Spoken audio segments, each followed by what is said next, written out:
Welcome everyone to a fantastic battle between Bowmore and Tzeentch going up against Midnight Sun as the forces of Khorne. So today we are going to be on the Nurgle Wastelands, and this was such a fantastic live stream battle to cast. It was so good I had to replay it here for YouTube. Now what you guys can see, a nice good force coming from Tzeentch, and a lot of people have been telling me that this is quite Tzeentch favoured on land battles. And it's definitely the flip side here coming from domination. I certainly prefer Khorne in this matchup. So in the front line we are going to have 2 units of the Cornflakes backed up by the Halberds and 1 unit of the Berserkers. And then in the main core we are going to have a bucket load of Juggernauts. So we are going to have these double skull crushers of Khorne, fantastic charge bonuses at 77, bucket loads of armor piercing, and then 130 armor.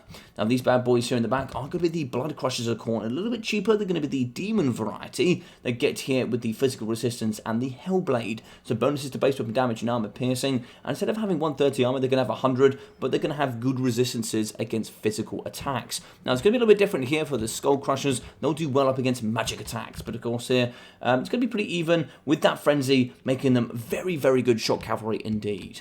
So for the hero core, we are going to have the Herald of Khorne as the Lord choice, here with the Revel in Slaughter, Hellblade, and the Locust of Wrath. Over here on the left, we are going to have the Blood Reaper, the fantastic demon hero, here with the Hellblade and the Locust of Abjuration, and of course the Uhtred of Bebbanburg, my favourite character here, with the Frenzy and the Gate of Khorne, summoning those Bloodletters to do all that dastardly damage.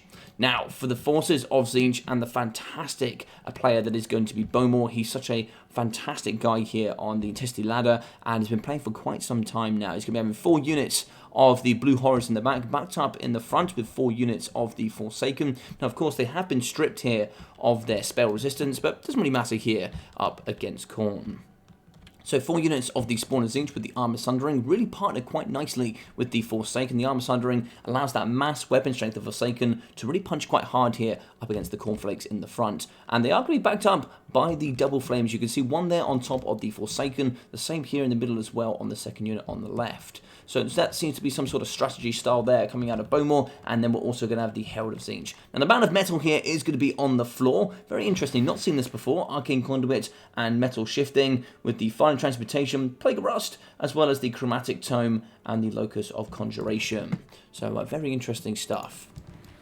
So a little bit of a left-hand side deployment here coming from the Khorne forces, and very central coming in from Tzeentch. Don't quite know how I feel about this bit in the back here. Going to have a little bit of an obstruction. So good movement forward here coming out of the Tzeentch forces. And we're going to be charging forward here with the Cornflakes. The bad boys are ready to get in and do all that burly damage. Cavalry going to come over here to the left-hand side. Bit of a rotation. Just going to be holding, being ready, braced. So when this cavalry does come in, we're going to be prepared for all of the big oncoming splash damage. The Flamers going to be scorching in the front line up against the Blood Crushers of Khorne, but they thump so hard into the middle line, they get straight onto the Flamers. And we do move in with a mass here. The Spawn of Tzeentch going to be pinning back, and look at these Blue Flame getting in the back here, doing some fantastic damage. And the Flamers, they do remove armor, so very, very strong stuff here up against the Blood Crushers of Khorne. For the main battle line, moving in with the big hitters, Forsaken, backed up by the Spawn of Nurgle, causing the armor sunder in the front. Going to be going from 100 down to 70 armor, which gives a much better chance for the Forsaken to prosper. They're going to be fighting here, battle axe and shield, halberd in hand, as they try and cleave the heavily armored Forsaken and the Tzeentchian forces. Battles in the trees, Flamers left, right and center, catching all of the cavalry of these Skull Crushers, doing some fantastic scorching and melting of metal here along the front line. We are going to have Forsaken, more of the Spawn, Blue Horrors shooting over the Black Flames, just charging into the front. We are going to get a Gate of Khorne here, ready to push into the center and try and see if we can compromise some of these Spawn of Tzeentch. We can see in the back, we are going to be really struggling with the Blood Crushers. You can see the demons here really getting ripped back into the realm of Khorne as they suffer under the Blue Horror fire. We do have some pretty healthy Skull Crushers of Khorne. They could charge into the back here and compromise the Blue Horrors. They're going to be very good there indeed. We are going to have Uhtred charging into the back here. He has used his summon for the Bloodletters of Khorne. They're going to charge into the middle and cause all sorts of amok here amongst the Blue Horrors of Tzeentch. We are going to have the Blood Reaper and the Herald of Khorne for the anti-infantry, armor piercing, butchering, doing some good stuff here up against the demons.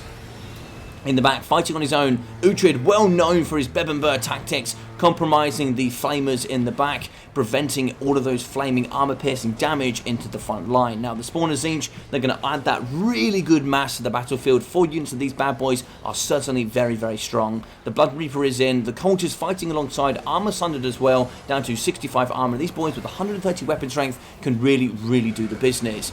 Flamers in the trees going to be scorching up against the halberds and the regular Khorne infantry, reducing that armor even further. So it's going to be -10 there from the flames, -30 as well, pretending if they are going to be fighting up against the spawn. More fighting in the tree. You can see just so many troops here dead from the Tzeentchian forces. And we are going to do pretty well here with the Forsaken, but they are going to fall in droves. They don't quite have the same armor stats or anti-infantry here coming from the Berserkers. The regular Khorne infantry going to get battered by the spawn and Tzeentch. And aside the Forsaken, they're going to be charging forward as a nice duo pair. In the front line, we are going to be back the Skull Crushers, moving them about here with the spawn of Tzeentch, bringing them down to 100 armor, -2 leadership. We should see a return, but of course we're not going to get the benefits here of Frenzy. In the main battle line, we can see a lot of blow here across the battlefield. We are going to see a separate Blood Reaper in the back, armor sundered, getting battered from all sides here in the middle. Very good work here coming from Bowmore. And yeah, he's just going to be shredding this hero in the front. Bit of a macro view. We'll see here we have the Lord Choice on the right-hand side. He's going to be trying to get into the backside of the Flamers, make sure they can't do any disasterly damage in the front. Balance of power heavily pulling into the Tzeentch favour. Most of the Khorne infantry has been pushed back. That's going to be army losses. GG's and well played.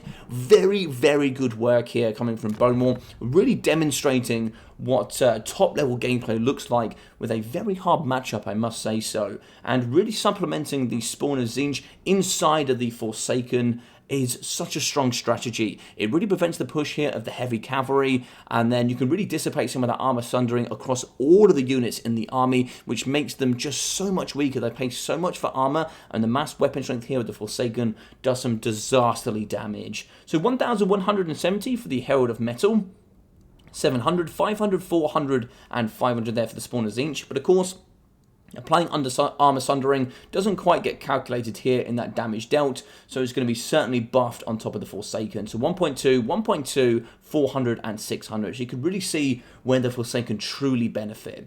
1,055, 423. So even the Flamers not carrying here today is definitely going to be those Forsaken. But 200, 610, 83 and 80 there coming out of the Blue Horrors. So the Herald of Khorne 140, 750 for the Blood Reaper, and Uhtred coming in at 110. 425, 600 and 127 for the Blood Crushers, with the infantry coming in at 930 for the Berserkers, as well as 600 for the Halberds, and the Cornflakes coming in at 460 and 450.